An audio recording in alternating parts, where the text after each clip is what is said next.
দরকার ছিল রানী? ও মা, তুমি কি পুরনো চাদরে শুতে নাকি? কেন আমি পুরনো চাদরে শুতে পারি না? আচ্ছা পার্বতী, তোমার কি মনে হয় বলো তো? আমরা কেউ জানি না তুমি কতটা স্বাচ্ছন্দ্যের মধ্যে বড় হয়েছো। হ্যাঁ হ্যাঁ, তোমার এখানে থাকতে অসুবিধা তো হচ্ছে অবশ্যই, তাই যেটুকু পারি আর কি। আমার কিচ্ছু অসুবিধা হচ্ছে না রত্না। হ্যাঁ, আমি তোমাদের সাথে যে আচরণটা সকালবেলা করেছি, আমি জানি তোমরা খুব কষ্ট পেয়েছো, তার জন্য আমি তোমাদের কাছে ক্ষমা চেয়ে নিচ্ছি। কিন্তু বিশ্বাস করো, এই আচরণটা না সোমের প্রাপ্য ছিল। তুমি আজকে ভাবো, আমার দাদা যদি তোমাকে তুলে নিয়ে যেত এইভাবে, কিরকম লাগতো তোমার?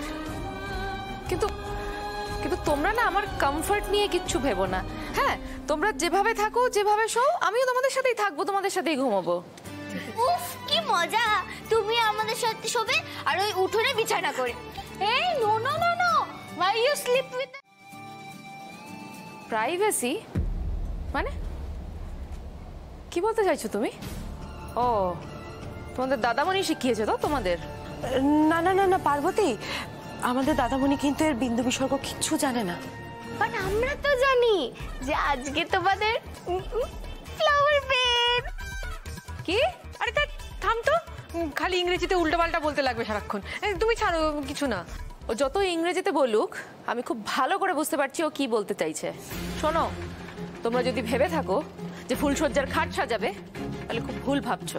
আর তোমাদের দাদামণি যদি এই ঘরের দিকে একটা পাও বাড়ায় না, আমি ওর ফুলসজ্জা সরসজ্জা বানিয়ে ছাড়বো। বৌদি, এত বড় খাটটাতে তুমি একা শুয়ে থাকবে? কেন, আমি একা কেন শোবো? তোমরা এসে শোও আমার সাথে। তোমাদের দাদামণি যাতে এই ঘরের দিকে না আসে, বুঝতে পেরেছো? আচ্ছা বেশ বেশ বেশ, দাদামণি আসুক, তারপর না হয় আমরা দাদামণি আসার পর কি হবে? না, দাদামণি আসলে কি হবে শুনি? না না, কিছুই হবে না, আমি বলছিলাম আর কি, মানে এই তোমরা যাও তো, আমার ঘুম পাচ্ছে।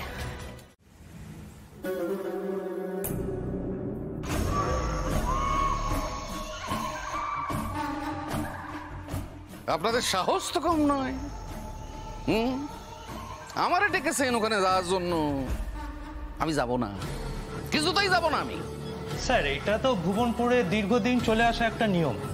সেখানে প্রাক্তন প্রেসিডেন্ট বর্তমান প্রেসিডেন্টকে বরণ করে তার দায়িত্ব সমস্ত কিছু বুঝিয়ে দেবে, আর সেখানে আপনি না গেলে তো হবে না।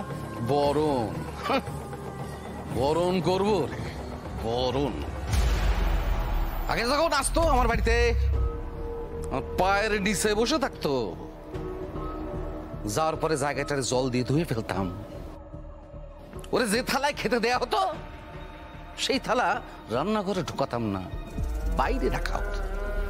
আরে বরণ, বরণ করবো আমি ওরে। কিন্তু রায় সাহেব, সোম তো ভোটে জিতেছে, ওকে তো আমাদের প্রেসিডেন্ট হিসাবে মানতেই হবে। প্রেসিডেন্ট হিসেবে তোমরা মানো? প্রেসিডেন্ট?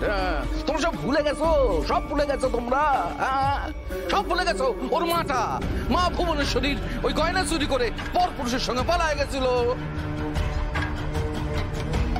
হারাবাতে একটা আগাছার মতো পড়ে থাকে গ্রামের পাশে একটা জায়গায়। সেই আগাছা আবর্জনাটারে তুলে তোমরা ঘরের মধ্যে বসে পুজো করো তোমরা। কিন্তু আমি করবো না, আমি ওরে বরণ করতে পারবো না। ওরে তোমরা পুজো করো তোমরা। স্যার প্লিজ, এটা জাস্ট একটা ডেকোরাম মাত্র স্যার। আপনি যদি না চান তাহলে আমরা আপনাকে জোর করব না, একটা মেডিকেল ইস্যু করে দেখিয়ে দেবো স্যার। ডেকারাম একারাম কিছু বুঝি না, আমি কোনো করমই করবো না। আমি একটাই করম করবো, আমি যাব না। হয়েছে? যাও, বেরো, আমি যাব না।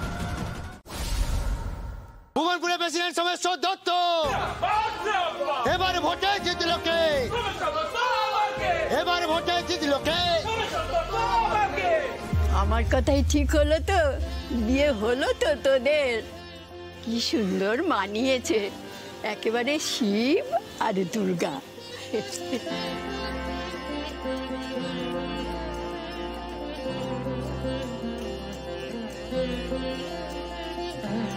আয় তোরা আয়, বস বস বস, আমার সাথে আসো। হ্যাঁ বলছি, কতক্ষণ শুরু হবে? সমস্যা, একটা ছোট সমস্যা হয়েছে। কি কি সমস্যা? আসলে প্রেসিডেন্টের চার্জ হ্যান্ডওভার করার জন্য একটা নিয়ম আছে, মানে ফেলে আসা কিছু পুরনো নিয়ম। পুরনো প্রেসিডেন্টকে রিজাইন করতে হবে আর নতুন প্রেসিডেন্টকে ওয়েলকাম করে চার্জ হ্যান্ডওভার করতে হবে। কিন্তু উনি একদম আসতে রাজি হচ্ছেন না। কি হলো? দাঁড়া রয়েছেন কেন? যান যান যান, আমি বললাম না আমি যাবো না। স্যার আপনি যান বা না যান, অনুষ্ঠান তো হবেই, এটা আপনাদের গ্রামের রেওয়াজ। আর যদি আপনি অসুস্থ হতেন বা আপনি ভুবনপুরের বাইরে থাকতেন তাহলে কি শপথ গ্রহণ হতো না? অবশ্যই হতো। দেখুন পার্থবাবু, সমস্যার বাবু ভোটে জিতেছে, সেখানে তাকে সমস্ত দায়িত্ব বুঝিয়ে দেওয়া, হ্যান্ডওভার করে দেওয়া আমাদের কাজ। ভোট, ওই ভোট আমি মানি না। আবার হবে ভোট। রাশেদ, আমি একটা কথা বলবো। তোমার কথা বলতে বলা হয়েছে? না মানে মানে আপনার মানে আমাদের সকলেরই মনে হয় যাওয়া উচিত। একটা সরে না তোমার সব কটার দাঁত আমি ফেলে দেবো। এই শোন, ওর মাইনে এ মাস থেকে 500 টাকা কমাই দিবি। 500 না 700 টাকা কমাই দিবি। না না বাবা, আমার মনে হচ্ছে যে মুন্সি কাকা কিন্তু ঠিক কথাই বলেছে, আমাদের যাওয়া উচিত। কারণ তুমি বলো না যে বিপদের সময় মাথা গরম করলে বিপদ বাড়ে কই কমে না, হ্যাঁ? তাই আমাদের যাওয়া উচিত।